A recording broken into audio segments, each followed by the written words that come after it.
Katanya, kalau mau daftar ke BPOM itu harus siapin uang yang banyak biar cepet keluar izin edarnya. Emang benar?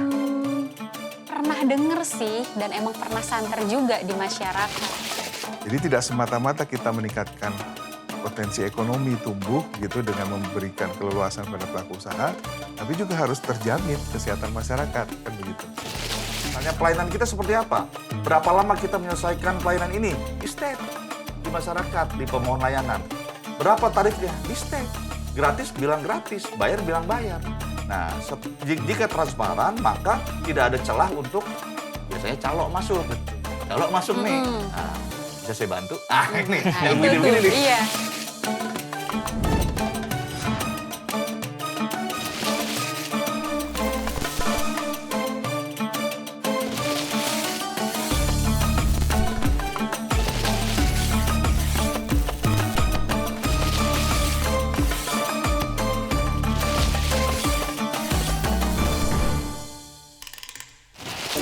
Isu korupsi, gratifikasi, dan integritas dalam pengawasan bukan isu yang nyaman untuk dibicarakan. Tapi justru karena tidak nyaman itulah isu ini perlu diangkat ke ruang publik. Karena ketika pengawasan tidak berintegritas, yang dipertaruhkan bukan hanya nama institusi, tapi juga keselamatan masyarakat. Kita tidak sedang bicara asumsi, kita bicara resiko nyata yang hadir di balik meja pelayanan dan pengawasan. Pengawasan yang bersih tidak cukup hanya didukung dengan niat yang baik, tetapi ia harus ditopang oleh sistem pengendalian yang kuat. Hari ini kita akan bicara integritas dari sisi pencegahan dan pengendalian internal.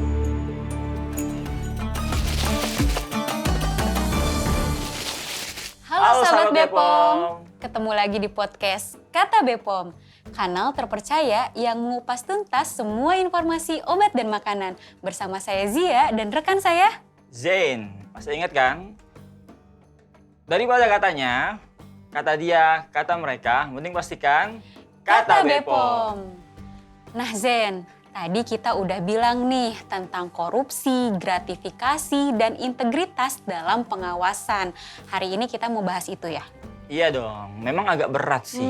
Berat Tapi banget. cocok lah di bulan puasa seperti ini, di bulan yang penuh dengan kebaikan seperti ini, memang kita perlu membahas hal-hal yang baik. Seperti Betul korupsi, banget, setuju. gratifikasi, dan lain-lain. Nah, Zia pernah dengar nggak? Apa Katanya, kalau mau daftar ke BPOM itu harus siapin uang yang banyak, biar cepet keluar izin edarnya. Emang benar? Pernah denger sih dan emang pernah santer juga di masyarakat. Nah untuk itu apakah boleh atau enggak emang iya harus nyiapin uang? Mending kita tanya langsung nih ke narasumber kita pada hari ini. Siapa tuh narasumbernya? Nah hari ini kita kedatangan narasumber yaitu Inspektur 2 Badan POM yaitu Bapak Yudianto STMP MPP. Selamat datang Bapak di podcast Kata BPOM. Halo Mbak Sia. Selamat datang Bapak. Selamat datang, terima kasih. Selain, Bapak terima kasih. Selain ada Pak Inspektur 2, kita juga kedatangan, Zia tahu ini nggak? Konten di medsos yang jabatannya di tongkrongan cukup seram. Tahu banget tuh, lagi hits narasumber banget. kita Kenapa kali tuh? ini jabatannya di negara cukup seram. Was, apa tuh? Kenapa seremnya? Panglima Pemberantasan Korupsi. Wih, bener. Siapa tuh Mas Den? Langsung saja kita sambut perwakilan dari KPK, Bapak Muhammad Indra Furqon. Wih, Selamat siang Bapak. datang Bapak. Makasih banyak Mbak Zia, Mbak Sen. Ini Terima kasih, panglimanya Bapak, sudah. berarti ya Zen ya. Betul. Panglima jabatan paling Ya. serem nih ya. Kayak Hati-hati Dilan nih. aja panggil Panglima. Hati-hati nih, hati-hati. Oke. Berarti kita mau membahas itu, kita pertanyaan pertama dulu nih. Kita sering dengar kata integritas gitu ya Zen ya. Tapi mungkin terdengar seperti konsep yang besar. Nah kita langsung nih ke Pak Furqon Pak. Dari perspektif KPK sendiri, kenapa integritas ini jadi fondasi utama nih Pak dalam pelayanan dan pengawasan publik? Ya. Dan mungkin kalau misalnya ketika integritas itu ya Pak tidak dijaga, resiko apa nih Pak yang paling nyata, yang paling bisa terjadi gitu Pak? Oke, baik. Sebelum kita jauh ke arah pelayanan publiknya, kita bedah dulu kata integritas. Karena kata integritas ini mungkin sebagian masyarakat menganggap terlalu tinggi. Apa itu integritas? Tinggi sekali ya. Maka KPK menyederhanakan kata ini dengan 9 nilai anti korupsi. 9 nilai integritas. Jadi integritas itu di dalamnya ada jujur, peduli. Kalau kami punya jembatan keledainya itu Jumat bersepeda kakak. Jumat, jujur, mandiri, tanggung jawab, ya, bersepeda, berani, sederhana, peduli, disiplin, adil, dan kerja keras. Nah, kata-kata ini kan lebih mudah dicerna bagi kita ya, bagi masyarakat lebih mudah dicerna. Jujur, ya memang jujur itulah. Ya, tanggung jawab ya tanggung jawab. Beda dengan integritas, mungkin terlalu tinggi. Apa integritas itu? Nah, mari kita turunkan ke bumi nih bahasa itu. Nah, kita bedah satu persatu. Misal jujur. Maka ketika kita sebagai pegawai negeri dimanapun kita berada, khususnya di Badan POM ya, melayani masyarakat, harus punya kejujuran. Jujur ketika dia mengawasi, meneliti, mengeluarkan kebijakan, dan lain-lain. Nah, dari 9 nilai tadi, selain jujur, ada satu yang saya sangat concern lagi, yaitu peduli. Peduli. Nah, khususnya di Badan POM, kawan-kawan di Badan POM harus punya kepedulian. Karena yang dia lakukan ini nih sangat strategis buat masyarakat. Sangat menjadi hajat hidup masyarakat. Salah dia menilai, salah dia memberikan keputusan, bisa mati orang keracunan itu, ya kan? Nah, makanya sangat dibutuhkan integritas di sini, kejujuran, kepedulian. Dia harus peduli. Yang saya lakukan ini sebetulnya sangat bermanfaat buat masyarakat. Nggak boleh saya curang, nggak boleh saya asal-asalan, karena nanti nyawa masyarakat akan hilang. Masyarakat akan menjadi terbebani dengan saya. Hal seperti ini masuk dalam integritas. Integritas itu penting karena ketika kita nggak berintegritas, yang merugi bukan cuma kita, orang lain ikut rugi. Jadi memang integritas itu penting untuk menyelamatkan diri sendiri dan juga masyarakat gitu ya Pak ya. Kalau misalnya ditarik nih Pak ke Pak Yudi ya, ke praktek sehari-hari di Badan POM sendiri nih Pak. Keputusan pengawasan kan berdampak langsung kepada masyarakat gitu, yang otomatis yang mengkonsumsi obat dan makanan sehari-hari gitu ya Pak ya. Bagaimana memastikan keputusan itu tetap objektif tanpa tekanan nih Pak, tanpa titipan dan tanpa kepentingan pribadi gitu Pak. Karena mungkin di situ titiknya gitu, yang mana integritas sebagaimana yang tadi sudah dibahas oleh Pak Furkon itu diuji gitu Pak. Ya, oke. Baik. Pertama memang benar kata Pak Furkon tadi ya. Jadi integritas itu kalau di Badan POM itu sangat spesifik. Karena ini menyangkut jaminan kita kepada keselamatan masyarakat. Kan begitu ya. Kadang-kadang juga ini ada benturan dengan apa istilahnya itu membantu ekonomi, pertumbuhan ekonomi. Karena kita membantu pelaku usaha juga. Nah, bagaimana memanage dua hal ini? Nah, itu sebenarnya peran pentingnya Badan POM. Jadi tidak semata-mata kita meningkatkan potensi ekonomi tumbuh begitu dengan memberikan keleluasan pada pelaku usaha, tapi juga harus terjamin kesehatan masyarakat, kan begitu. Nah, oleh karenanya keputusan yang diambil oleh pegawai Badan POM di dalam memberikan perizinan, pengawasan dan segala macam itu, yang pertama harus objektif, kan gitu kan, harus sesuai dengan ranahnya, harus sesuai dengan aturannya dan segala macam. Yang kedua, jangan sampai ada benturan kepentingan. Karena begitu ada benturan kepentingan, kita membantu, kita mempercepat, kita belum tentu itu sesuai dengan tata kelola dan aturan yang berlaku. Nah, ini bisa ada implikasinya kan gitu kan, implikasi ke pelaku usaha atau kepada masyarakat gitu. Nah, yang ketiga itu harus berbasis pada standar. Kan kita punya icon, ada science-nya di situ kan. Jadi harus berbasis science juga. Dan juga standar-standar yang sudah ditetapkan. Nah, itulah yang kita acu begitu. Nah, kemudian kita juga sangat berharap bahwa integritas ini tidak hanya dimiliki oleh individu di Badan POM, tapi juga harusnya individu di luar Badan POM. Karena ini pelaku yang saling bertemu kan satu sama lain gitu.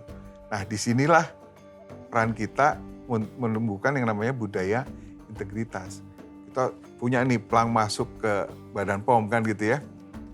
Anda memasuki wilayah zona integritas. bukan pegawainya saja yang ada di dalam, tapi begitu kita masyarakat nih misalkan ya berusaha untuk maju masuk gitu ya ke Badan POM untuk melakukan pelayanan, harusnya juga menyadari dirinya, oh kalau saya masuk kawasan zona integritas itu ya berarti saya harus berintegritas. Itu kira-kira. Menarik nih. Menarik sih. Zia, ngomongin tentang integritas dan pegawai BPOM, Bapak saya punya cerita. Jadi kan background saya teknologi pangan. Teman-teman saya banyak yang di industri pangan.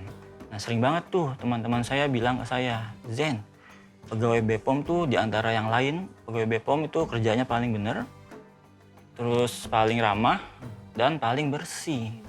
Testimoni langsung Testimoni ya langsung, ini Pak. ya. Tapi emang yang paling bersih tuh kebetulan habis banget mandi, Pak. Wangi lagi ya. Masih bau sabun, Pak. Di anduknya masih Pakai ada, parfum di gitu. leher masih ada anduk. Nah, saya mau tanya langsung ke Panglima. Wih, Panglima Pemberantasan Korupsi. gitu Berat ya. banget ini. Pak, berdasarkan pengalaman KPK, biasanya di titik mana sih resiko korupsi paling sering muncul? Apakah di sektor pelayanan atau di sektor pengawasan, Pak? Oke. Sebetulnya semua titik itu rawan. Rawan, Rawan ya. Karena semua titik pasti dimasuki potensi-potensi korupsi. Betul. Nah, tapi kalau dulu saya punya pengalaman mendampingi tata kelola pemerintah di daerah, saya sering datang ke pelayanan publik. Yang saya concern adalah ketika pelayanan publik itu masih manual, ya. Nah, sebisa mungkin kita tingkatkan secara digital gitu ya, supaya menghindari pertemuan antara petugas dengan masyarakat secara langsung. Walaupun ada beberapa kegiatan memang nggak bisa dihindarkan, tapi sebisa mungkin yang nggak perlu jangan ketemu, karena ketemu itulah adanya cawe-cawe namanya. Jadi, kalau pakai digitalisasi dikurangi, walaupun nggak secara sempurna ya, tapi tetap dikurangi. Nah, yang kedua kita butuh transparansi, ya. Meskipun udah digital, dulu belum digital masih manual, butuh transparansi. Transparansi seperti apa? Seperti misalnya pelayanan kita seperti apa? Berapa lama kita menyelesaikan pelayanan ini? Di state, di masyarakat, di pemohon layanan. Berapa tarifnya? Di state. Gratis bilang gratis, bayar bilang bayar. Nah, jika transparan, maka tidak ada celah untuk biasanya calok masuk. Betul. Calok masuk nih. Nah, bisa saya bantu? Ini, Nah, yang itu begini-begini tuh, nih. iya. Tapi kalau udah transparan, masyarakat dari rumah juga dia tahu. Oh, kalau saya mau ngurus ini, izin obat ini berapa hari? Oh, cuma 3 hari. Oh, dia tahu. Tapi kalau gelap, dari awal gelap, udah dicari yang calo aja yang cepat gitu. Nah, ini transparansi. Kemudian ada juga kita butuh keadilan. Jangan ada diskriminasi. Nah, adil kita. Jangan sampai kita melayani masyarakat yang satu berbeda dengan masyarakat yang lain. Nah, jika semua sudah adil, ya, maka akan terbangun trust dari masyarakat. Trust, oh ya ini semua berjalan dengan prosedural. Nah, diskriminasi ini erat kaitannya dengan gratifikasi. Nah, nanti kita bahas gratifikasi. Nah, ya Pak, tapi sebelum kita bahas nanti ke gratifikasi, tadi Pak Yudi juga sudah menyampaikan ya Pak, kalau misalnya kita di Badan POM nih, beberapa unit di Badan POM sendiri udah menuliskan, selamat datang Anda memasuki kawasan zona integritas wilayah bebas dari korupsi gitu, wilayah bersih, birokrasi bersih dan melayani gitu Pak. Itu udah jelas-jelas transparan sekali, gede balihonya, bannernya gitu ya Pak ya. Tapi tetap aja tuh ada industri farmasi, misalnya ada pelaku usaha gitu ya, atau misalnya pelaku usaha yang lainnya selain industri farmasi itu mencoba gitu Ya. Pak untuk menguji integritas kita gitu Pak. Nah itu bagaimana Pak tanggapannya? Oke. Jadi begini, ini menarik nih. Jadi sama halnya seperti integritas bahasanya di langit-langit, gratifikasi pun di langit-langit. Berapa banyak saya tanya ke masyarakat, apa itu gratifikasi? Cabang ilmu pengetahuan alam kata dia. Gratifikasi kayak Gratifikasi. Oke, Jadi- fokus tuh. Jadi kalau kita misalnya di pelayanan publik, zona integritas Betul. masih di langit itu. Betul. Wilayah bebas dari, Dari korupsi. korupsi Bebas masih di langit iya. itu. Terima anti gratifikasi masih di langit. Masyarakat datang. Apa sih itu gaya tarik bumi ada di sini segala gitu kan? Apa sih integritas? Nah, sekarang kalau saya sampaikan ke berbagai kementerian lembaga pemerintah daerah, utama pelayanan publik, saya bilang, tolong ganti. Bikin lagi. Nggak apa-apa masih ada itu, tapi bikin lagi yang baru. Jangan lagi kami di sini anti gratifikasi, nggak kenal dia. Kami di sini tidak lagi butuh diberikan apapun. Pelayanan Bahasa kami rakyat ya. tidak membutuhkan tips. Nah, yang membumi, oh berarti nggak boleh ngasih gitu. Tapi anti gratifikasi, nggak kayak tarik bumi aja gitu. Tetap ngasih dia, karena dia nggak paham. Nah ini kita turunkan nih bahasa-bahasa yang tinggi itu supaya lebih membumi. Mungkin ini salah satu faktornya dan sering terjadi seperti itu. Gitu ya. Jadi memang PR-nya nih Pak Betul. Inspektur Ya, ya. setuju. Jadi memang kita harus membumikan bahasa-bahasa yang melangit gitu ya. Ya. Seperti integritas mungkin memang ada yang belum mengerti gitu. Mungkin nanti sosialisasi terkait dengan hal itu kali ya Pak. Yang jadi nggak hanya tentang banner yang dipasang gede. Tapi juga sosialisasi kepada masyarakat bahwa Badan POM anti gratifikasi, Betul. berintegritas, dan apa Mas Den? Anti suap. Anti suap. Kaget nih, bikin kaget aja nih dianya. Tapi Pak, memang ada tips yang boleh diterima sama ASN Pak. Tips memilih takjil di bulan puasa. Itu sih boleh ya, bukan gratifikasi kan ya Kan Pak ya? sekedar memilih, Oh, iya. belum dikasih. Memilih aja nggak apa-apa. Betul Pak. Jadi memang integritas itu bukan soal kasus-kasus besar Pak ya. Ya, Jadi berkaitan dengan kehidupan sehari-hari pun kita perlu memasukkan soal-soal integritas itu ke dalam diri kita. Jadi menerima atau menolak, membiarkan atau menghentikan. Itu keputusannya ada di kita sendiri ya Mas Jen ya? Jadi jangan salahkan orang lain yang menerima, tapi usahakan kita yang merespon penerimaan itu. Betul-betul.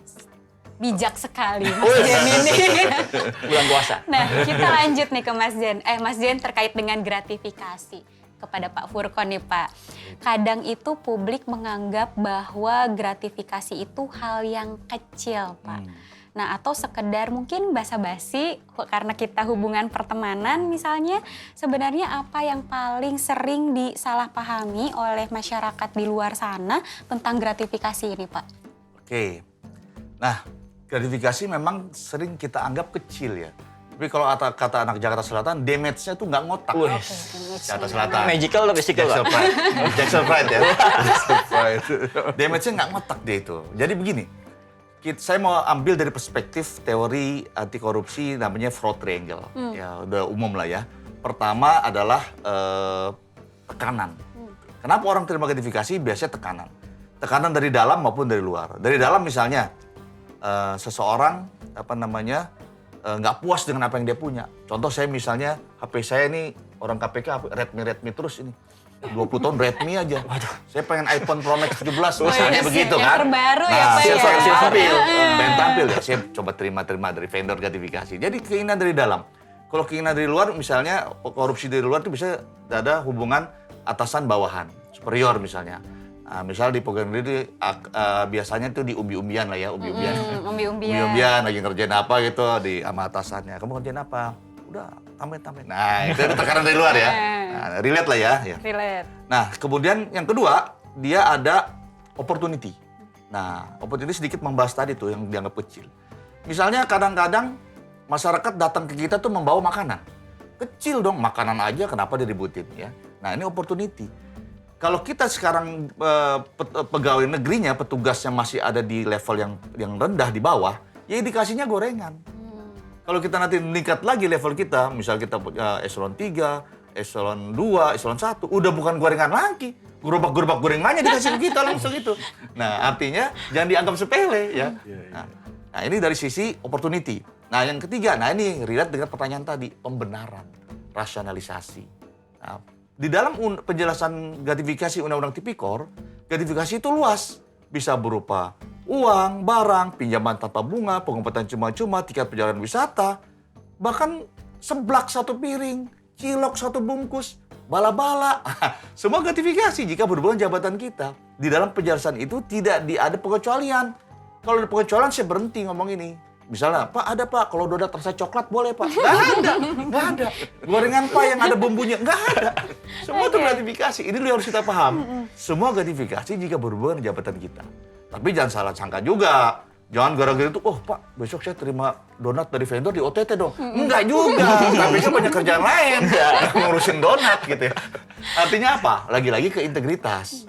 Jadi integritas, gratifikasi itu mengajarkan kita kalau itu bukan hak kita, jangan kita ambil, jangan kita makan. Itulah sisi lain dari gratifikasi. Nah, tadi terkait pembenaran, ya. Kadang-kadang masyarakat datang ke kita, ini cuma terima kasih aja Pak, gitu kan. Ini kan hanya tanda cinta kasih gitu. Betul. Atau kita disebut, nggak apa-apa Pak, uang capek, uang lelah, uang kopi, uang thank you, uang silaturahim, uang NKRI harga mati, gitu kan. Sama semuanya itu dibungkus-bungkus saya, padahal gratifikasi. Saya pernah ke satu daerah, dia bilang, Pak, kami di daerah ini Pak, anti gratifikasi. Kami ngerti agama, kami hanya menerima dalam bentuk sodakoh. Nah gimana itu Pak? Sama aja. Semua itu Pak, ya. gratifikasi. Dalam konteksnya teori anti korupsi tadi, pembenaran, rasionalisasi. Dia membenarkan. Ketika namanya diubah, hati dia tenang. Oke. Contoh, Ya, datang bener saya, sih, Pak. Pak Indra, ini Pak Hadiah. Jangan gratifikasi. Bukan, Pak. Sodakoh aja. Oh, kalau sodakoh mau diajarkan dalam agama. Diambil ini. gitu ya. Makanya ini pembenaran. Ya. Konteksnya pembenaran tadi. Rasionalisasi. Nah, tadi kan Bapak bilang kalau misalnya itu terkait dengan jabatan jangan diterima gitu ya Pak. Kalau misalnya terkait dengan hubungan teman antar teman, Ya. ini hubungan persaudaraan, apa termasuk dari pembenaran itu atau gimana Pak nih? Ya, jadi dikecualikan, ada sebetulnya ada negative list di Perkom 1 tahun 2026 yang baru, ada negative list, ada beberapa. Salah satunya adalah pemberian dari keluarga, dari apa namanya, bapak, ibu, kakek, nenek. Juga pemberian misalnya kalau kita punya teman lama, udah lama sekali ya, pertemanan kita, dan dia biasa naktir-naktir, nggak masalah, sepanjang tidak berhubungan dengan jabatan. Bagaimana cara memisahkannya? Mudah. Ketika dia memberikan ke kita, tapi ada iming-iming, suatu saat atau nanti atau besok dia akan meminta pelayan dari kita, itulah pemberian berhubungan jabatan. Nah, jadi kita pun bisa mengevaluasi sebetulnya. Contohnya begini, teman kita ini memang sering naktir kita ini, setiap Sabtu Minggu naktir kita. Nah, tiba-tiba ketika dia tahu kita mengurus pelayanan sesuatu di Badan POM ini, dia pengen masuk ke situ, pemberian dia jadi meningkat. Yang tadinya cuma gorengan, di steak langsung. Nah, kan Itu medium ada rare lagi. tanda-tanda berarti ya, Pak. Waspada. Waspada berarti apa Artinya ya? sebetulnya kita, pegawai negeri bisa mengevaluasi diri kita sendiri, self-assessment. Ini ngasih karena apa dia nih? Tumben-tumbenan lo ngasih gue. Ada maunya ini. Kenapa? Karena berbahaya sekali ketika dia memberikan ke kita, ada maunya. Artinya apa? Kita jadi punya hutang budi. Nah, ketika dia mau sesuatu ke kita suatu saat, kita ingat, kawan saya ini orang baik. Nah, masuklah kita ke diskriminasi pelayanan nantinya. Nah, ini bahayanya. Makanya gratifikasi dilarang gara-gara ini. Tidak ada makan siang gratis Pak ya. Nah, ya. Adanya makan bergizi gratis. Benar-benar. Itu benar ada. Iya, nah berarti nggak pandang bulu dan nggak pandang apapun yang diberikan. Kalau Ya. misalnya itu sepanjang dengan jabatan kita perlu waspada gitu Ya. ya Pak ya, Ya. untuk tidak menerima hal-hal tersebut. Saya tambahin sedikit ya. Boleh, Caranya adalah kalau kita pegawai negeri menerima hadiah dari vendor atau masyarakat, hal pertama yang kita tanyakan di hati kita adalah, kalau saya bukan orang KPK, dia mau ngasih saya nggak? Oke. Kalau saya bukan orang Badan POM, dia mau ngasih saya nggak? Itu aja. Kalau saya coba tukang parkir di Indomaret, dia ngasih saya nggak? Kalau ngasih 2.000, beneran kita tukang parkir. Kalau lebih, kenapa ngasih saya? Oke, Lo tanya, betul, kenapa betul, ngasih betul. saya? Ya kan Bapak orang KPK. Itulah gratifikasi. Kenapa ngasih saya? Ya kan Bapak orang Badan POM. Itulah gratifikasi. Pemberian directly ke jabatan kita. Gitu. Ngomongin gratifikasi, saya punya cerita juga Pak. Boleh. Pengalaman pribadi Pak. Senang saya dengar ceritanya. Jadi 2019 Pak, saya tuh dan teman-teman ke Sarana Pak. Kita interview sebenarnya, bukan inspeksi Pak. Sarana apa tuh? Sarana produksi obat bahan alam. Kita interview, selesai interview dikasih bingkisan Pak. Waktu itu saya masih CPNS. Asik dong. Dikasih bingkisan sama Banyak ketua, nggak, Mas Jen? ketua banyak. Banyak. Sama ketua tim saya suruh ditolak. Ditolak ya? Waduh ya Allah. Padahal udah saya pegang tuh Pak. Nolak rezeki Udah ya? menarik. Nolak rezeki. Udah saya kantongin satu produknya Pak. Itu segitu integritasnya menolak gratifikasi pegawai BPOM Pak.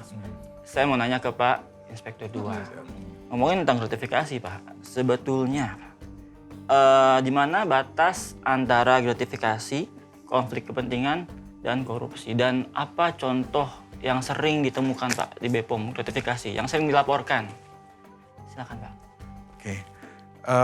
Pertama begini, ketika bicara pada layanan yang kita berikan di Badan POM gitu ya. Ini sangat berhubungan, kita harus ngecek nih, apakah yang diberikan tadi itu, misalkan begitu ya, terkait dengan jabatan kita atau tidak, seperti tadi Pak Furqan sampaikan kan gitu ya. Memang kadang-kadang ada keraguan di sana begitu ya, atau ada kegamangan gitu ya. Tapi usahakan kita bertanya dengan cara baik gitu ya, kembali kepada yang memberi itu adalah berusaha untuk menolak dengan cara yang baik gitu. Karena kita dalam rangka tugas, kalau misalnya kita sedang bertugas. Tapi kalaupun misalkan sedang ada pertemanan dan segala macam, nggak apa-apa kan karena kita teman, tanyakan saja gitu. Ini apa pemberiannya, ini konteksnya apa nih gitu kan. Kan kalau bahasa teman kan adalah cara-caranya kita menyampaikan gitu. Tapi kalau misalkan kita sudah berusaha untuk menolak, tapi tetap diberikan, tapi kita masih ragu, ya ada satu langkah berikutnya yaitu kita mencoba untuk melaporkan. Melaporkan.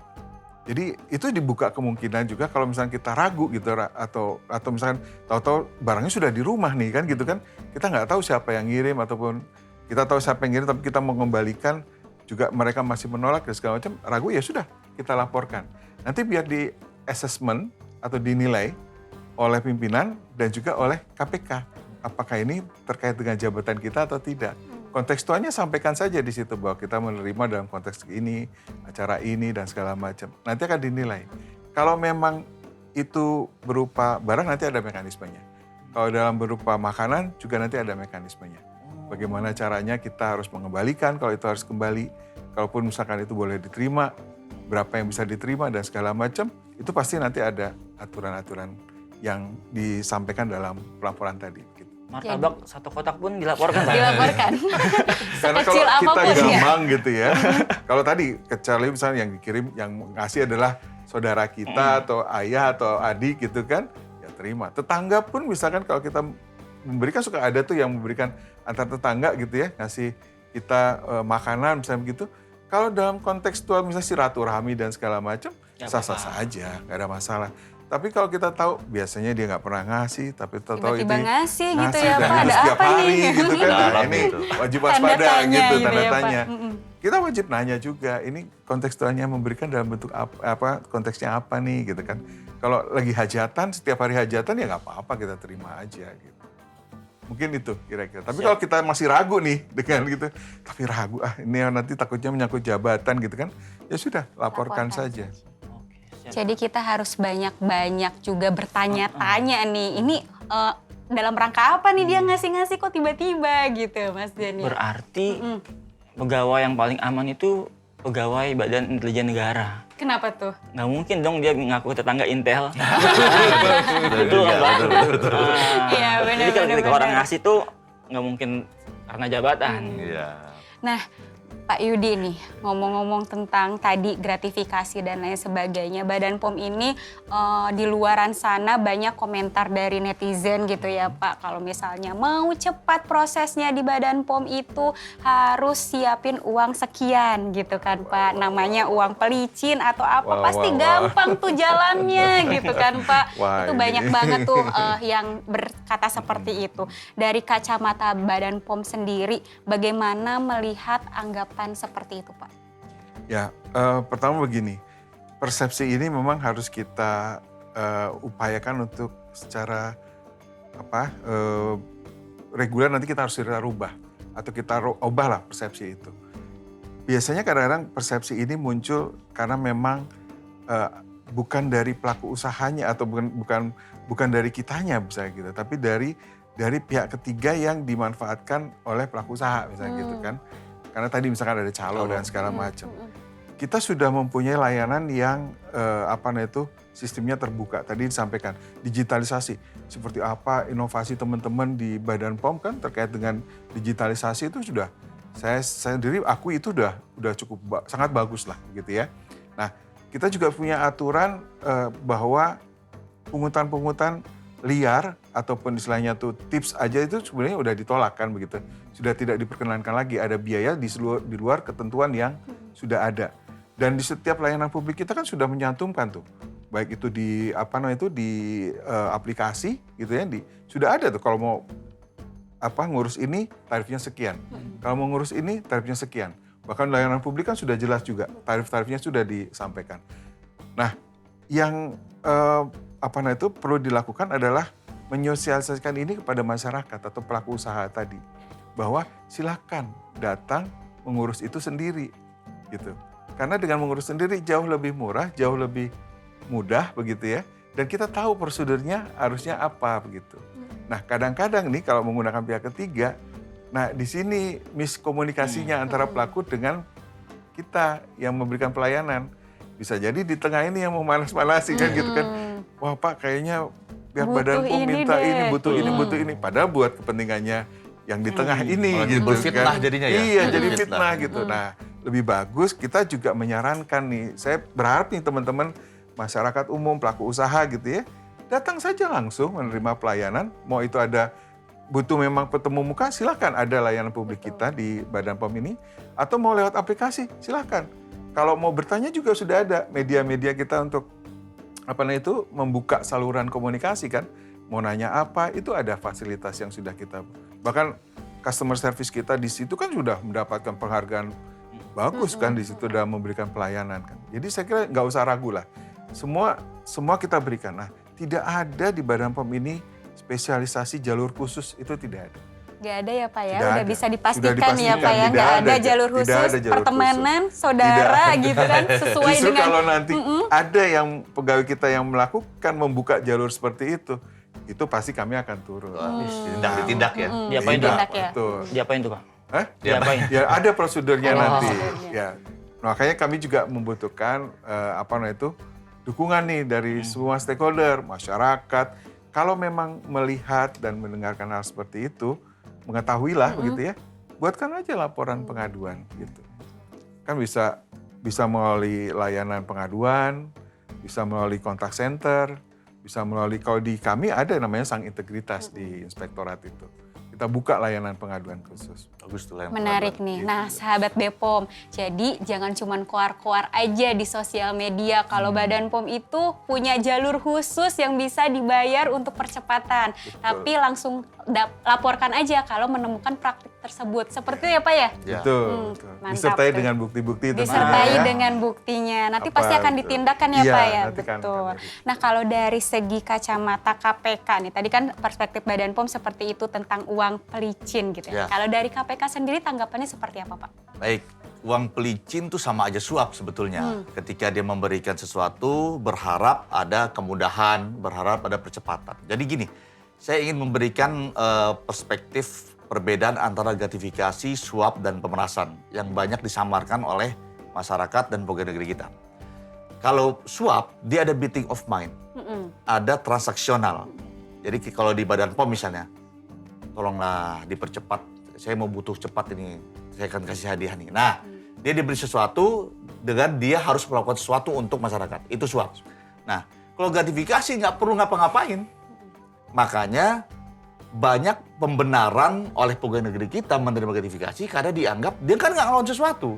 Kenapa? Karena biasanya gratifikasi itu dikasih setelahnya atau sebelumnya. Pelayanan kita udah bagus, udah profesional. Waktunya 3 hari selesai. Udah sesuai dengan aturan. Kita serahkan nih, misalnya outputnya. Selesai kan? Tutup buku kan? Nah setelah itu, masyarakat menghampiri kita di luar. Pak, makasih loh Pak.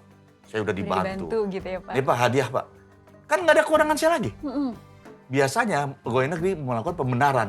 Kan nggak ada kewenangan saya. Boleh dong terima hadiah. Bukan, itu gratifikasi. Yang tadi suap, yang ini gratifikasi. Gratifikasi itu pemberian, kita tidak perlu melakukan sesuatu. Tidak perlu melakukan atau tidak melakukan sesuatu. Hanya sekedar hadiah saja jika berhubungan dengan jabatan kita, itulah gratifikasi.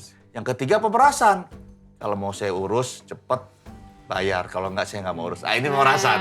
Nah iya. gitu. Dari Nah pihak konteks internal. pembenaran tadi itulah gratifikasi. Sering pegawai negeri kita dan masyarakat merasa nggak apa-apa ini budaya timur. Kan gitu ya? Budaya timur, susah kerja nggak Suka apa-apa. memberi budaya timur. hadiah gitu, Nah, saling memberi gitu Saya kan. bisa Pak, ya. jawab ini, beda budaya timur dengan gratifikasi.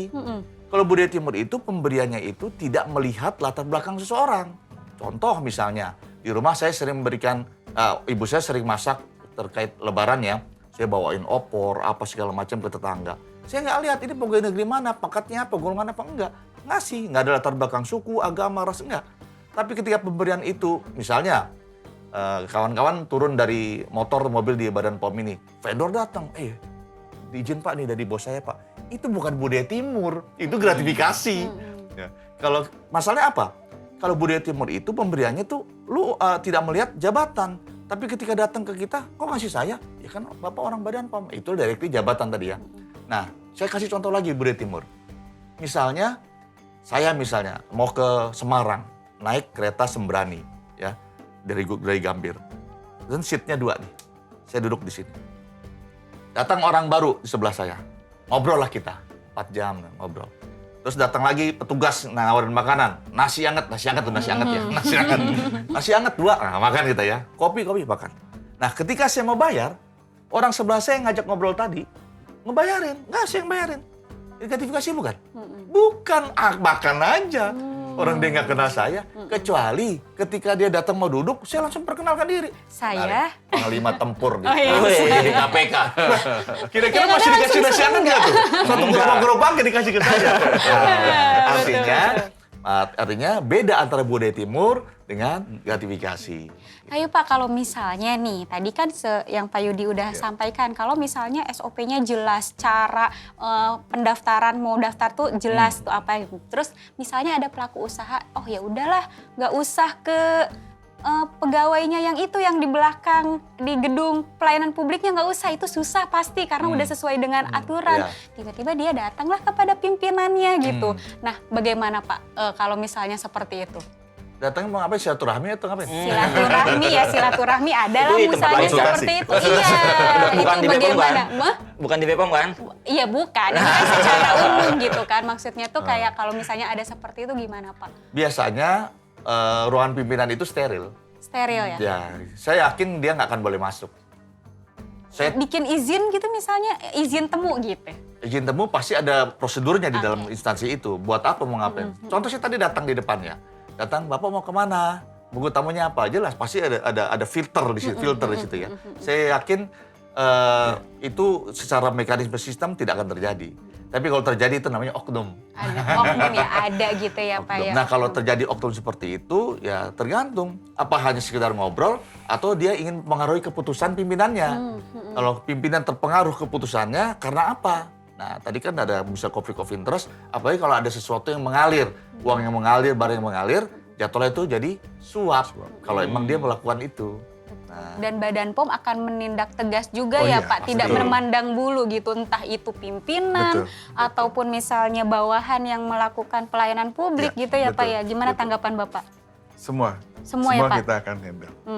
Ya betul, semua Mas Jen. Jadi tenang, insya Allah bersih gitu ya Mas Jen ya. Pasti bersih. Tapi nih Pak, misalkan memang ada Pak yang oknum-oknum di BPOM, konsekuensinya apa Pak? Ya, biasanya gini, penyampaian itu pasti melalui suatu sarana pengaduan misalnya gitu ya. Nah, biasanya mereka memberikan bukti-bukti dan segala macam. Nah, kita pasti ada tahapannya di situ. Pertama adalah kita melakukan klarifikasi dan identifikasi terlebih dahulu. Semacam asesmen awal gitu ya. Apakah ini memang menyangkut pengaduan yang beranah kepada pengawasan atau tidak gitu ya. Nah, kalau memang ternyata itu terbukti, maka kita akan bisa mendilanjutkan dalam bentuk audit tujuan tertentu atau audit khusus lah gitu. Dengan mengumpulkan data dan mungkin saksi-saksi dan berita acara yang lain gitu ya. Mungkin pengumpulan barang bukti yang lain gitu.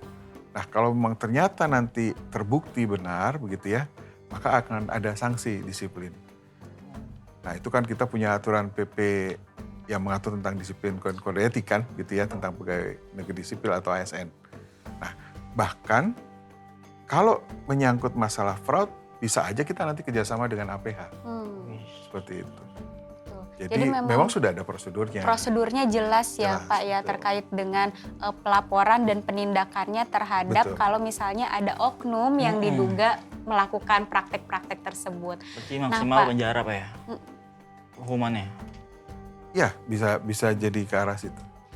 Nah Pak, Ini kan kalau tadi tentang proses registrasi yang bisa dipercepat. Ini misalnya kan karena kita juga melakukan pengawasan post market, kita melaksanakan inspeksi tuh ke sarana-sarana produksi dan lain sebagainya. Misal kita melakukan inspeksi ke salah satu sarana dan didapatkan sebuah temuan gitu Pak. Nah, pegawai tersebut, orang tersebut minta kepada kita, orang yang inspekturnya, misalnya nggak usah lah ditulis laporan itu di laporannya, ini saya ada gitu ya, misalnya damai di tempat gitu Pak. Nah itu gimana tanggapan Bapak terhadap hal tersebut? Nah, kita harus memikirkan bahwa ketika kebijakan itu ya ataupun langkah tadi itu tidak diikuti oleh pelaku usaha, maka kan punya implikasi. Nah itu yang kita khawatirkan. Kalau misalnya kita ikut maunya mereka, maka kemudian itu akan berimplikasi pada misalkan kesehatan masyarakat tadi. Kan gitu kan. Atau misalkan kita mempercepatlah proses itulah, udah kita berikan izin dulu. Ada nggak jaminan itu buat masyarakat kita? Nah kalau misalkan itu tetap kita lakukan, ya berarti kita sudah menyalahi aturan. Kan begitu. Kan kita sudah diberikan panduan di situ kan, bahwa kalau mau inspeksi ini. Masyarakatnya kan juga tahu, pelaku usaha juga tahu bahwa dalam memenuhi standarisasi misalkan sarana produksi itu apa saja yang harus ada kan begitu. Ya itu, dipenuhi saja. Betul. Kalau dari segi KPK sendiri bagaimana menanggapi tentang uang damai di tempat gitu Pak? Damai di tempat ya. Pak, damai di suap tempat gitu. suap ya Pak ya termasuk. Itu ya? masuk ya. dalam tindak pidana korupsi. Waduh. Penyuapan. Nanti kalau hal seperti itu di KPK bisa di OTT, ditangkap dua-duanya itu karena ada penyuapan. Beda dengan gratifikasi. Gratifikasi itu kalau murni gratifikasi, dia diberi kesempatan 30 hari kerja untuk melapor. Betul. Kalau suap enggak. Nah, kalau damai di tempat kan artinya ada meeting of mind, ya, ada pertemuan, ada transaksional kan, ada niat jahat. Damailah Pak. Nah, niat jahat itu udah. Nah, betul kata Pak Inspektur tadi, ini implikasinya luas. Karena kita berada di sektor-sektor yang strategis, yang hajat hidup masyarakat luas. Kita damai di tempat, ternyata yang didamain itu racun lagi. Atau misalnya membuat masyarakat jadi sakit, kesehatannya terganggu dan lain. Ini kan pertanggungjawabannya berat. Kembali ke integritas tadi, kepedulian kita di mana gitu loh. Kita harus bangkitkan lagi kejujuran, kepedulian kita. Betul. Nah kalau misalnya kan sebenarnya praktek tersebut menjamur banget ya Pak di masyarakat. Kalau dari segi KPK sendiri apa sih mitigasinya untuk hal-hal tersebut tidak dilakukan gitu Pak? Kita punya 3 strategi dalam pemberantasan korupsi di Indonesia. Pertama penindakan. Penindakan itu supaya orang takut. Ya, maka ketika misalnya di inspektorat sini juga mengangkat penegakan hukum dengan harapan pegawai lain yang melihat ada pegawai dihukum takut. Nah, ini penindakan. Efek jerah. Tapi dalam konteks KPK banyak yang nggak takut. Banyak yang nggak takut. Kenapa tuh Pak? Karena merasa mungkin ya di saat ini undang-undang tipikornya masih lemah hukumannya. Betul. Ya, alah cuma segitu, mungkin ya. Nah, kemudian ini penindakan supaya orang takut. Yang kedua, strategi kita adalah pencegahan. Pencegahan ini biasanya memperbaiki sistem, tata kelola. Dia mempersempit ruang gerak kita untuk terlibat korupsi, menutup kesempatan. Nah ini by system tadi misalnya, digitalisasi itu caranya untuk menutup uang damai tadi, misalkan. Nah, yang ketiga pendidikan. Inilah yang kita lakukan saat ini. Iya. Inilah pendidikan. Salah satu sarananya ya. Kita ingin mengedukasi. Nah, kalau tadi penindakan supaya orang takut, pencegahan orang tidak bisa korupsi karena tertutup ruang geraknya, pendidikan dari hati kita nggak mau korupsi. Karena korupsi itu jahat, buruk. Kalau saya korupsi, nanti keluarga saya akan terkena, masyarakat akan ini yang mau kita bangun dari dalam diri kita, dan ini yang paling kuat, paling fundamental. Kalau sistem dirubah, kalau pegawai negeri nggak punya integritas, percuma. Nah, karakter ini harus kita bangun, karakter berintegritas. Pak, sejauh mana nih Badan POM mengedukasi pegawai-pegawainya untuk tetap berintegritas, anti suap, anti gratifikasi, dan lain sebagainya, Pak? Oh, sudah cukup banyak ya. Pertama dari sisi regulasi. Kita kan sudah membuat peraturan kepala Badan POM. Betul. Yang tentang bagaimana itu gratifikasi, apa yang boleh, apa yang tidak, gitu kan. Kemudian kalau ada benturan kepentingan, tipologinya seperti apa, itu sudah kita coba detailkan gitu ya. Kemudian yang ketiga tadi terkait dengan suap, misalkan gitu kan juga udah jelas pasti dilarang ya. Ketika kita bicara juga bagaimana cara dari masing-masing ini untuk kita melakukan pelaporan, gitu kan, pengaduan dan segala macam, itu juga sudah kita miliki. Nah, tinggal bagaimana sebenarnya kita melakukan sosialisasi secara masif Betul. dan berkelanjutan. Karena yang penting sebenarnya adalah sosialisasi yang berkelanjutan agar supaya nanti bukan hanya menumbuhkan integritas di dalam setiap individu, baik itu individu pegawai maupun pelaku usaha ataupun masyarakat, tapi juga sebenarnya kita harapkan menjadi budaya, membudaya gitu, menjadi kayak menjadi rohnya di setiap individu, siapapun yang mau masuk ke kantor BPOM ingin mendapatkan pelayanan gitu ya, sadar gitu bahwa oh iya saya kalau masuk kantor Badan POM itu ya harus berintegritas, harus sesuai gitu. dengan Sesuai nilai dengan yang mereka ada gitu. Jadi itu yang pertama kita upayakan secara terus-menerus.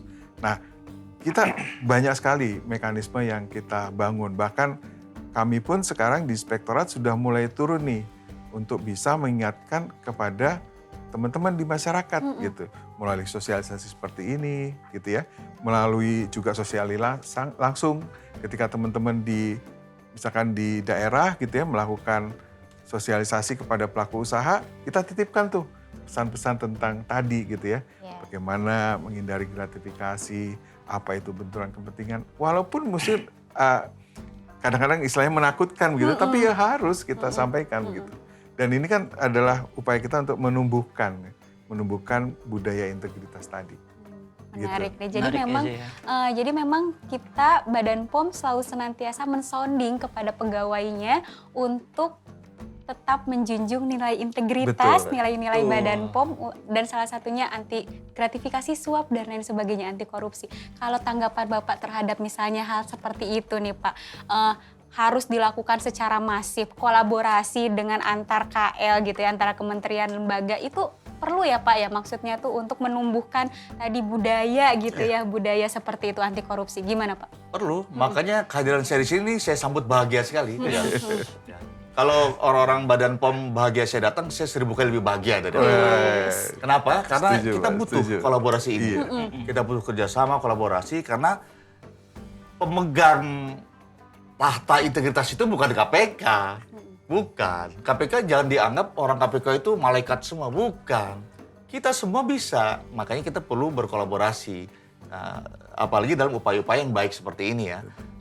Secara masif sosialisasi.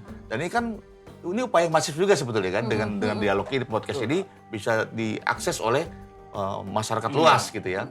Nah, dan memang harus digaungkan terus-menerus. Karena integrasi itu seperti iman. Dia naik turun. Iya bener lagi Pak. 50.000 dia kuat. Ketemu 50.000 dia kuat dia. 5 juta. Tambah nolnya di belakang sedikit aja bisa goyah ya Pak ya. Makanya kami juga sudah menyiapkan itu program Paksi dan API. Apa tuh, kerjasama Pak? dengan ini Oke. penyuluh anti korupsi. Kan Ya. gitu kan.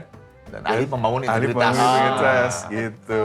Mantap ada Ya, programnya. kita mengajak nih teman-teman semuanya di unit kerja Badan POM, bahkan masyarakat pun ada ya sarananya ya Pak untuk jadi aksi dan jadi Paksi API ada. Mungkin nanti perlu sahabat BPOM disounding lebih lanjut tuh Siap. Pak. Lewat tentang- podcast ini 1 juta viewer. Iya, amin. Setuju. Nanti kita beli viewersnya. Iya. Kita undang lagi KPK iya. gitu. Jadi harapannya ketemu KPK itu bukan dalam penindakan ya, Ya, Pak ya, betul. tapi Jangan. pendidikan ya Pak ya. Pendidikan. Jadi kita bersama ketemu KPK cukup di penindakan aja, nggak usah yang di tadi penindakan ataupun Pencegahan. Pencegahan Pencegahan boleh. Pencegahan boleh ya. Pencegahan ya. Oke, penindakan yang nggak boleh. Kalau ketemu orang KPK dia kelihatan wujudnya, nggak apa-apa, orang baik Oke, itu. orang baik.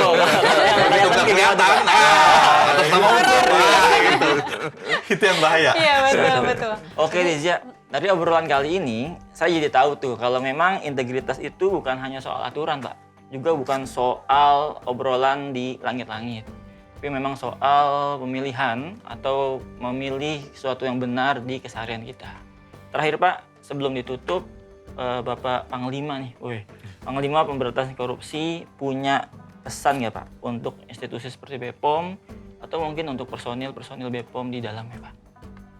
Baik, kalau dari sisi instansi ya, pesan kami untuk Badan POM pertama memang sesuai dengan strategi KPK juga di penindakan, pencegahan, dan pendidikan. Di penindakannya diharapkan ada penindakan yang tegas ya, sanksi yang tegas jika memang ada oknum yang melanggar aturan yang ada di Badan POM ya.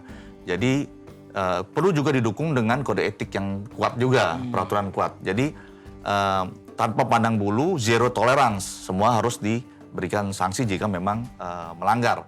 Nah, kekuatan kode etik ini tidak akan kuat jika hanya sekedar berada di atas kertas saja. Ya, tetap harus ditegakkan sanksinya. Nah, dari sisi pencegahan, ya tadi dibuat sistem yang baik, yang digitalisasi. Dari sisi pendidikan, diperbanyak lagi kegiatan-kegiatan seperti ini, sosialisasi, meningkatkan integritas dari budaya integritas di Badan POM sendiri. Nah, kalau dari sisi individu, pesan kami adalah kita jaga integritas kita. Karena yang sering kita bilang dari tadi, keputusan yang kita ambil yang tidak berintegritas itu implikasinya nggak hanya ke kita, ke keluarga kita, ke masyarakat luas, dan justru juga bisa ke bangsa dan negara ini. Apalagi jika kita kaitannya dengan aspek-aspek yang strategis gitu ya. Kalau dari Badan POM nih Pak, Ya. apa nih pesan untuk pelaku usaha dari Badan POM untuk pelaku usaha ini tidak mengambil jalan pintas gitu Pak? Oke. Pertama tentunya kita harus percaya bahwa yang dilaksanakan oleh Badan POM itu mempunyai suatu proses yang resmi. Kan begitu ya. Jadi jangan percaya ada jalur khusus, jalur spesial apa segala ekspres lah apa istilah gitu ya. Nggak usah. Jadi silahkan cari, baca aturan mainnya. Kalau perlu tanya, langsung datang begitu untuk bertanya dan kemudian ikuti prosedurnya. Daftar sendiri lebih bagus begitu ya. Jangan pakai calo begitu kan. Itu yang pertama. Yang kedua, tentunya kalau kita menggunakan jalur pintas, itu pasti ada risiko. Risiko reputasi, Betul. bahkan yang lebih parah, risiko hukum. Kan gitu. Kita kan nggak mau berurusan nanti ujung-ujungnya akhirnya ke hukum juga gitu kan. Kalau kemudian dipintas-pintaskan ternyata ada kesalahan, ditemukan di belakang kan lebih repot lagi kan begitu ya. Nah yang ketiga itu adalah kepatuhan kepada aturan main yang ada gitu. Nah ini tujuannya apa? Untuk memberikan perlindungan terbaik. Buat siapa? Buat diri kita sebagai pelaku usaha begitu ya. Dan juga buat masyarakat. Gitu. Jadi sama-sama kepatuhan kita kepada ketentuan yang ada dan segala macam itu. Kalau tadi disebutkan ada apa namanya itu catatan yang harus dilengkapi, lengkapi saja begitu. Nggak perlu ada minta khusus dispesialkan dan segala macam. Jadi patuh saja begitu kan. Karena ada timeline-nya juga yang harus kita penuhi bersama gitu kan.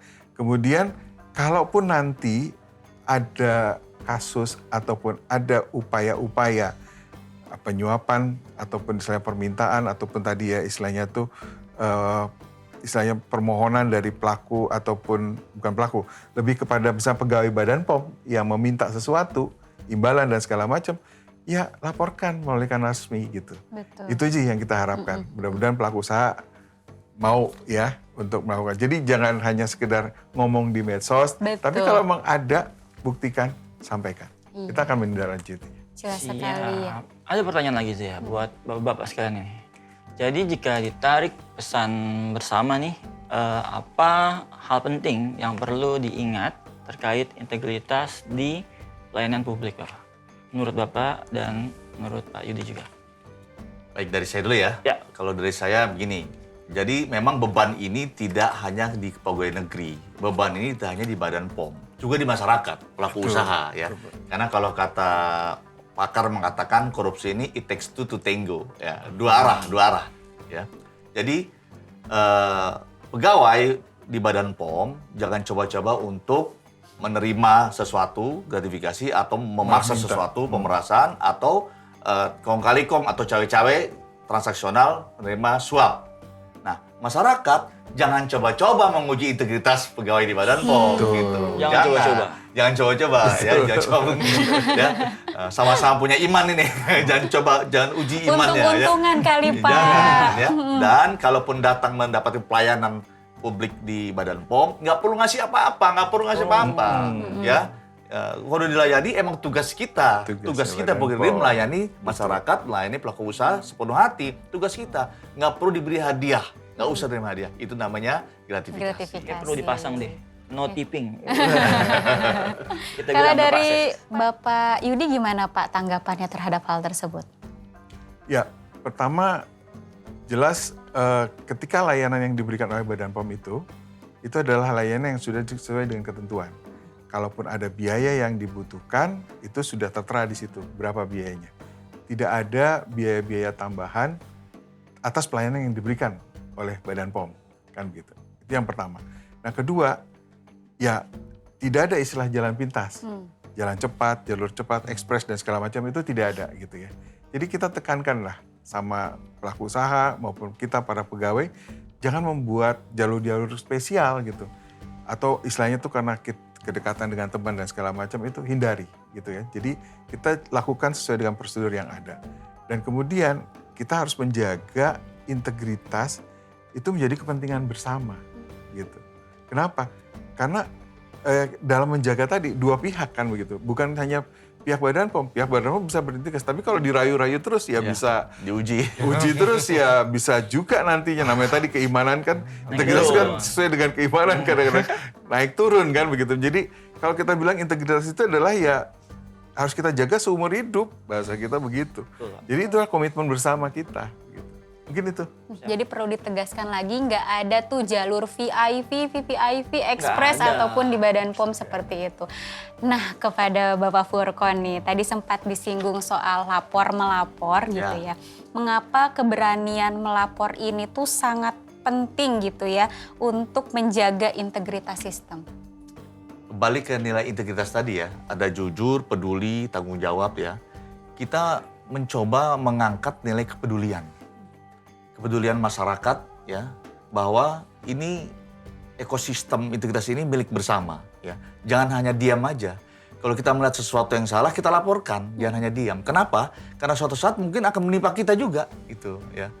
Nah, keberanian melapor ini memang harus didukung juga oleh aturan yang lebih luas ya. Misalnya ketika melapor ya, kalau memang ada kebutuhan untuk anonim, kasih anonim gitu. Karena beberapa orang atau masyarakat atau pegawai ingin melapor takut. Kalau saya lapor nanti ketahuan identitas saya. Nah, makanya di KPK pun kita masih menerima anonim, tapi nanti perlakuannya mungkin beda. Tapi memang dibukalah celah-celah masyarakat melapor yang tidak takut melapor karena dia takut nanti ada apa-apa di belakangnya. Nah, itu pentingnya membangun budaya masyarakat yang peduli ya untuk melaporkan jika melihat sesuatu melanggar aturan yang di depan dia. Betul. Kalau di BPOM Pak, bagaimana Pak? Apakah mekanismenya, kanalnya di mana? Terus apakah terjamin Pak keamanan pelapornya? Ya, betul sekali itu. Jadi pertama kita di Badan POM sudah punya kanal untuk pengaduan. Apa tuh Pak? Yaitu kita sebut dengan Sang Integritas. Sang Jadi Integritas. aplikasi Sang Sang Integritas. Integritas. Gitu. Jadi silahkan nanti di browse gitu ya, Sang Integritas, insya Allah pasti akan ada di situ muncul. Silahkan mengadukan ke situ. Atau sebenarnya ada kanal-kanal yang lain juga, yang di luar kanalnya Badan POM, misalnya Span Lapor dan segala macam. Silakan. Karena itu pasti terintegrasi dengan kami dan pasti akan kami tindak lanjuti.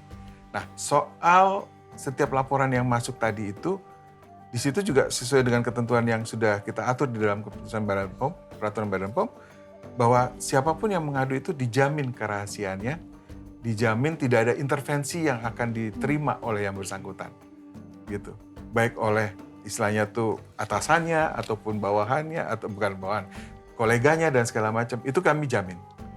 Nah, kalau sekarang tadi ada pelaporan secara anonim pun kita tetap membuka. Tetapi yang kita butuhkan adalah kemudahan kita untuk mendapatkan informasi tambahan. Jadi itu yang penting. Jadi boleh anonim tapi kontak personnya yang bisa dihubungi melalui apa, kanal apa. Jadi bisa kita, kalau misalnya ada data yang kurang, kita bisa mintakan. Kalau ada klarifikasi yang kami butuhkan dari auditor, pasti akan membutuhkan komunikasi. Yang penting ada komunikasi tetap terbuka, silakan. Ya, betul. Itu untuk masyarakat juga Pak? Betul, sama. Semua. Baik itu pegawai internal, pelaku usaha, masyarakat, semua silakan boleh mengadu. Identitas Tuh, ya. terjamin ya Terjamin, Pak ya. iya. Jadi nggak akan ada tuh kayak teror-teror. Misalnya Betul, kalau aku kan takut takut nih, ya. takut diteror karena insya Allah tadi datanya aman dan rahasia gitu ya Pak ya. Sepanjang pelapor nggak membocorin sendiri. Ya, Pak, ya? Kadang-kadang mau dilindungi tapi dia lapor. Ya, lapor Instagram apa ya? Apalagi sekarang media sosial gitu ya, saya sudah melapor ada. Gimana mau melindungi lagi kalau udah Kalau itu sih bukan terjaga kerahasiaan ya. Betul. Nah, sebagai penutup nih Pak Siap. Yudi, apa komitmen BPOM ke depan untuk memastikan pengawasan tetap bersih, pengawasan obat dan makanan tetap bersih dan tetap berintegritas? Ya, pertama tentunya kita tidak akan henti-hentinya ya untuk kemudian melakukan sosialisasi, mengajak seluruh pegawai Badan POM untuk menjadi tipe individu yang tadi ya berintegritas. Dan bahkan bukan hanya sekedar individunya, tapi organisasinya juga kita bangun. Jadi budaya organisasi itu berintegritas. Itu yang pertama. Yang kedua tentunya adalah bahwa kita harus mempunyai kader-kader kan Pak ya begitu ya. Nah, tadi kita sudah punya program Paksi, API dan segala macam. Kita akan coba nih perluas gitu. Jadi program-program AOC kita juga tidak hanya sekedar bicara tentang pelayanan publik saja Pak, tapi di pengawasan juga harus kita perkuat nih kan gitu kan. Menjadi apa? Salah satunya bisa menjadi kader, terobosan menjadi, oh saya sudah menjadi kader nih gitu kan. Atau mungkin ada inovasi-inovasi bagaimana mereka melakukan pengendalian intern dan segala macam.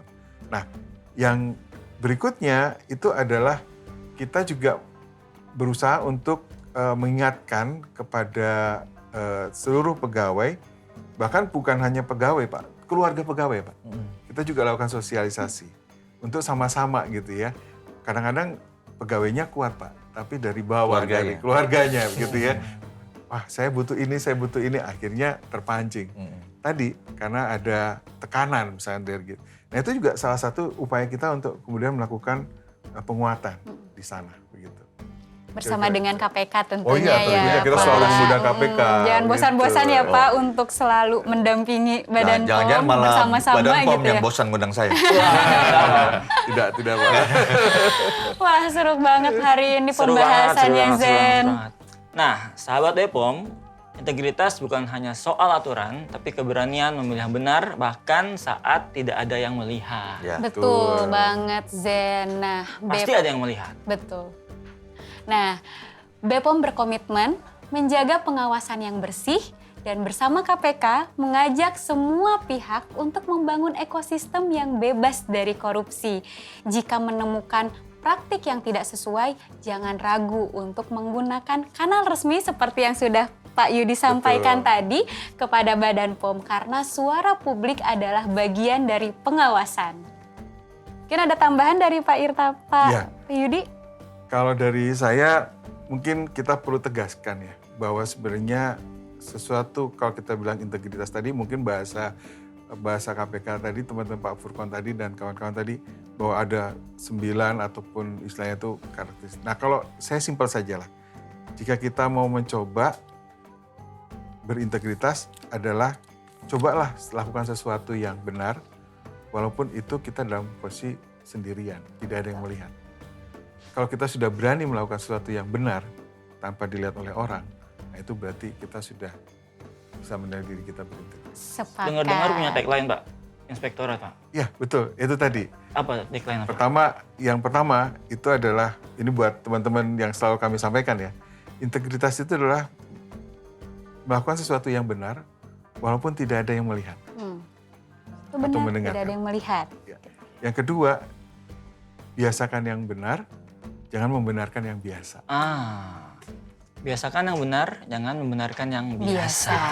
Betul. Kalau dari Pak Furkon, ada tambahan Pak? Saya kuatkan aja dari Bapak sebelumnya ya. Biasakan yang benar dan jangan benarkan yang biasa. Karena kita selama ini selalu bilang, udah biasa. Udah biasa. Betul. Udah jangan. Sekarang biasakan yang benar, jangan benarkan yang biasa. Meskipun hanya yang paling receh, paling simpel ya. Seperti nggak masuk jalur busway, nggak buang sampah sembarangan, ya kan? Nggak pakai gas 3 kilo. Biasakan yang benar, jangan dibenarkan yang biasa. Siap. Betul, siap. Kami siap untuk membiasakan yang benar dan membenarkan. Jangan benarkan yang Dan biasa. jangan benarkan Jangan yang benarkan yang biasa. biasa. Oke, sahabat BPOM, yuk kita turut berperan aktif dalam menerapkan integritas, bukan hanya dalam pengawasan obat dan makanan, tapi juga dalam kehidupan keseharian kita. Nah, jangan juga bosan untuk terus jadi konsumen obat yang cerdas dalam memilih produk obat dan makanan yang berkualitas. Informasi seputar obat dan makanan, jangan percaya katanya, kata dia, kata mereka, tapi pastikan kata BPOM. Jangan lupa subscribe channel BPOM Official dan bagikan episode ini ke media sosial kamu, karena obat dan makanan adalah tanggung jawab kita bersama. Sampai jumpa di episode berikutnya. Dadah.